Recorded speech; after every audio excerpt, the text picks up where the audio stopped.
খাগড়াছড়িতে সহিংসতায় ভারতের ইন্ধনের অভিযোগ মিথ্যা ও ভিত্তিহীন দাবি করে প্রত্যাখ্যান করেছে দেশটির পররাষ্ট্র মন্ত্রণালয়। বেলুচিস্তানের খুচদারে ভারতীয় প্রক্সি ফিতনা আল হিন্দুস্তানের 14 সন্ত্রাসীকে গুলি করে হত্যা করল পাকিস্তান। ট্রাম্পের আহ্বানের পরও গাজা ইসরায়েলি হামলা, শান্তি চুক্তিতে আংশিক রাজি হামাস, স্বাগত জানালেন জাতিসংঘ মহাসচিব। ইসরায়েলের সঙ্গে যোগসূত্রের দায়ে 7 জনের মৃত্যুদণ্ড কার্যকর করল ইরান। ইসলামী উম্মাহর মধ্যেই সমস্যা বললেন দেশটির প্রেসিডেন্ট।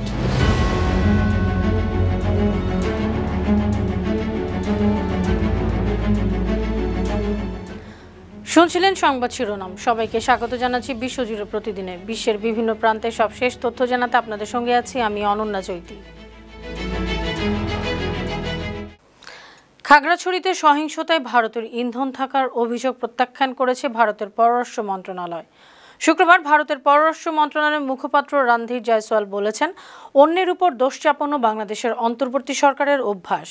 বাংলাদেশের অভিযোগ মিথ্যা ও ভিত্তিহীন, এই অভিযোগ স্পষ্টভাবে প্রত্যাখ্যান করছি। উল্লেখ্য, খাগড়াছড়িতে এক স্কুল ছাত্রীকে ধর্ষণের বিচার দাবিতে 23 সেপ্টেম্বর থেকে সড়ক অবরোধ করে জুম্মু ছাত্র জনতা। রোববার খাগড়াছড়ির গুইমারায় সংঘর্ষে 3 জন মারা যান। গত 29 সেপ্টেম্বর ঢাকায় স্বরাষ্ট্র উপদেষ্টা জাহাঙ্গীর আলম চৌধুরী সাংবাদিকদের প্রশ্নের জবাবে আশঙ্কা জানান, উত্তেজনা ছড়িয়ে দেয় ভারতের ইন্ধন থাকতে পারে। পাকিস্তানের নিরাপত্তা বাহিনী বেলুচিস্তানের খুচদারের জেহরি এলাকায় অভিযান চালিয়ে ভারতীয় প্রক্সি ফিতনা আল হিন্দুস্তানের 14 জন সন্ত্রাসীকে গুলি করে হত্যা করেছে। শনিবার সন্ত্রাসীদের বিরুদ্ধে এই অভিযানে আরও 20 জন আহত হয়েছে। পাকিস্তানের আইএসপিআর বলছে, অভিযানের সময় সেনারা সফলভাবে আক্রমণ করে, তীব্র গোলাগুলি হয় এবং 7 জন ভারতীয় মদতপুষ্ট সন্ত্রাসীকে নরকে পাঠানো হয়েছে। ফিতনা আল হিন্দুস্তানের অন্যান্য সন্ত্রাসীদের নির্মূল করতে নিরাপত্তা বাহিনী প্রতিশ্রুতিবদ্ধ। 139 দিন পর শুরু হবে পবিত্র রমজান মাস। প্রথম রমজান আগামী 19 ফেব্রুয়ারি বৃহস্পতিবার। সংযুক্ত আরব আমিরাতে জ্যোতির্বিজ্ঞান সংস্থা এ তথ্য জানিয়েছে। চেয়ারম্যান সংস্থার ইব্রাহিম আল জারওয়ান বলেছেন, রমজান মাসে চাঁদ আগামী 17 ফেব্রুয়ারি মঙ্গলবার বিকেল 4:01 আবুধাবির সময় অনুযায়ী দেখা যাবে। ওই নতুন চাঁদ সূর্যাস্তের 1 মিনিট পরই অস্ত যাবে। তাই সেদিন সন্ধ্যায় চাঁদ দেখা সম্ভব হবে না।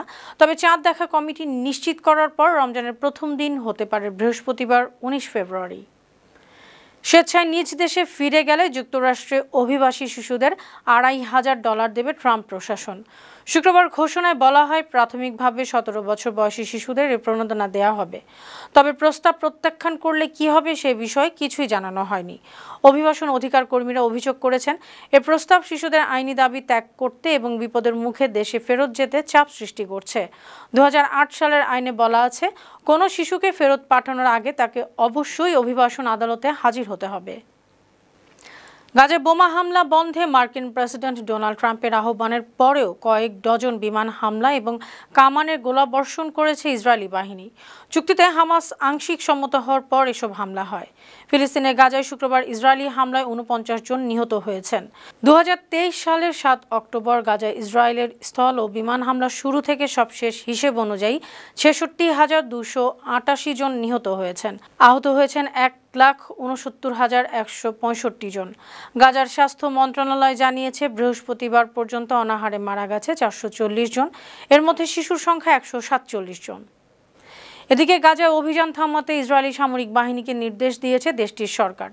শুধু প্রতিরক্ষামূলক পদক্ষেপ নিতে সেনাবাহিনীকে নির্দেশ দেওয়া হয়েছে। চলমান যুদ্ধ বন্ধে যুক্তরাষ্ট্রের শান্তি পরিকল্পনার প্রস্তাবে হামাসের আংশিক রাজি হওয়ায় ইসরায়েল সরকার এর নির্দেশ দিয়েছে। যুক্তরাষ্ট্রের প্রেসিডেন্ট ডোনাল্ড ট্রাম্প শুক্রবার হামাসকে তার প্রস্তাব মেনে নিতে রোববার পর্যন্ত সময়সীমা বেঁধে দেন। এর কয়েক ঘন্টা পর হামাস প্রস্তাব আংশিক মেনে নেওয়ার বিবৃতি দেয়। তবে গাজার শাসন ব্যবস্থা সহ কয়েকটি শর্ত নিয়ে আরও আলোচনার দাবি জানায়। হামাসের এই সিদ্ধান্তে স্বাগত জানিয়েছেন ট্রাম্প। মার্কিন প্রেসিডেন্ট ডোনাল্ড ট্রাম্পের গাজা যুদ্ধবিরতি পরিকল্পনার বিষয়ে ফিলিস্তিনের স্বাধীনতাকামী সংগঠন হামাসের বিবৃতিকে স্বাগত জানিয়েছেন জাতিসংঘ মহাসচিব অ্যান্তোনিও গুতেরেস। শনিবার জাতিসংঘের মুখপাত্র স্টিফেন ডুজারিক বলেছেন, গুতেরেস গাজার সংঘাতের বন্ধে সব পক্ষকে এই সুযোগ কাজে লাগানোর আহ্বান জানিয়েছেন। বিশেষ করে জিম্মিদের মুক্তি এবং আলোচনায় অংশগ্রহণের প্রস্তুত থাকার ব্যাপারে হামাসের ইতিবাচক সাড়াকে স্বাগত জানিয়েছেন। এক্ষেত্রে কাতার এবং মিশরকে তাদের অমূল্য মধ্যস্থতামূলক কাজের জন্য ধন্যবাদ জানিয়েছেন মহাসচিব। রাশিয়ার প্রেসিডেন্ট ভ্লাদিমির পুতিন বলেছেন, ট্রাম্পের 20 দফা গাজা পরিকল্পনার সুড়ঙ্গের শেষ আল। বৃহস্পতিবার সোচিতে রুশ থিঙ্ক ট্যাঙ্ক ওয়ালদাই ডিসকাশন ক্লাবের বার্ষিক অধিবেশনে তিনি এসব কথা বলেন। এদিকে পাকিস্তানের পররাষ্ট্রমন্ত্রী ইসহাক দার সংসদে বলেছেন, ট্রাম্পের গাজা পরিকল্পনা মুসলিম সংখ্যাগরিষ্ঠ দেশগুলোর প্রস্তাবিত খসড়ার সঙ্গে সঙ্গতিপূর্ণ নয়। প্যারিসে এক আলোচনায় মিশরের পররাষ্ট্রমন্ত্রী বাদর আবদুল্লাতি বলেছেন, ট্রাম্পের পরিকল্পনায় গাজার ভবিষ্যৎ শাসন ব্যবস্থা ও নিরাপত্তার বিষয়টি অস্পষ্ট। ইসরায়েলি প্রতিরক্ষা বাহিনীকে ট্রমা সার্জারি প্রশিক্ষণ দিতে দক্ষিণ ক্যালিফোর্নিয়া বিশ্ববিদ্যালয় থেকে মানুষের মরদেহ কেনার চুক্তি করেছে যুক্তরাষ্ট্রের নৌবাহিনী। ইতিমধ্যে লস অ্যাঞ্জেলেস জেনারেল মেডিকেল সেন্টারে মরদেহ এনে আইডিএফকে প্রশিক্ষণও দিচ্ছে।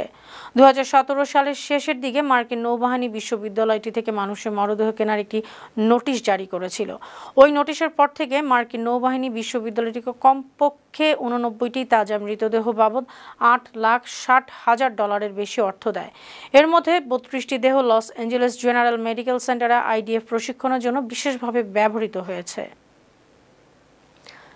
ইসরায়েলের সঙ্গে যোগসূত্র করে কয়েক বছর আগে 4 নিরাপত্তা কর্মী এবং একজন ধর্মীয় নেতাকে হত্যার দায়ে 7 জনের মৃত্যুদণ্ড কার্যকর করেছে ইরান। শনিবার সকালে ইরানের খুজেস্তানে তাদের মৃত্যুদণ্ড কার্যকর হয়েছে। দেশটির বিচার বিভাগের সংবাদ সংস্থা মিজানের বরাত দিয়ে তথ্য জানিয়েছে রয়টার্স। তবে দণ্ডিতদের নাম পরিচয় জানানো হয়নি। রয়টার্সের প্রতিবেদনে বলা হয়েছে, দণ্ডিত 6 জন জাতিগত আরব বিচ্ছিন্নতাবাদী। তাদের বিরুদ্ধে দক্ষিণ পশ্চিমাঞ্চলে খুজেস্তান প্রদেশের খোররাম শহরে সশস্ত্র হামলা ও বোমা হামলা চালানোর অভিযোগ রয়েছে, যেখানে 4 জন নিরাপত্তা বাহিনীর সদস্য নিহত হয়েছিল। মুসলমানদের মৌলিক সমস্যা ইসলামী উম্মাহর মধ্যেই। যদি মুসলমানদের মধ্যে ঐক্য, সংহতি ও চুক্তি এবং সহানুভূতি তৈরি হয়, তাহলে শত্রুরা ইসলামী উম্মাহর উপর আধিপত্য বিস্তার করতে পারবে না, এমন মন্তব্য করেছেন ইরানের প্রেসিডেন্ট মাসুদ পেজেশকিয়ান। বৃহস্পতিবার হরমুজগান প্রদেশের রাজনৈতিক সভায় তিনি এসব মন্তব্য করেন। এ সময় মুসলিম বিশ্বের ঐক্যের প্রয়োজনীয়তা তুলে ধরে তিনি বলেন, জায়নবাদী সরকার লাখ লাখ মুসলিমের চোখের সামনে নারী ও শিশুদের হত্যা করছে, অথচ কিছু সরকার শুধু নিন্দা জানিয়ে দায়িত্ব শেষ করছে, কেউ কেউ গোপনে তাদের উৎসাহিতও করছে। সুপ্রিয় দর্শক, এই ছিল আজকের বিশ্বজুড়ে প্রতিদিনের আয়োজনে। দেশ বিদেশে বিভিন্ন খবর নিয়ে আবার আপনাদের সামনে হাজির হব। সেই পর্যন্ত ভালো থাকুন, সুস্থ থাকুন, বানো টিভির সঙ্গেই থাকুন। ধন্যবাদ।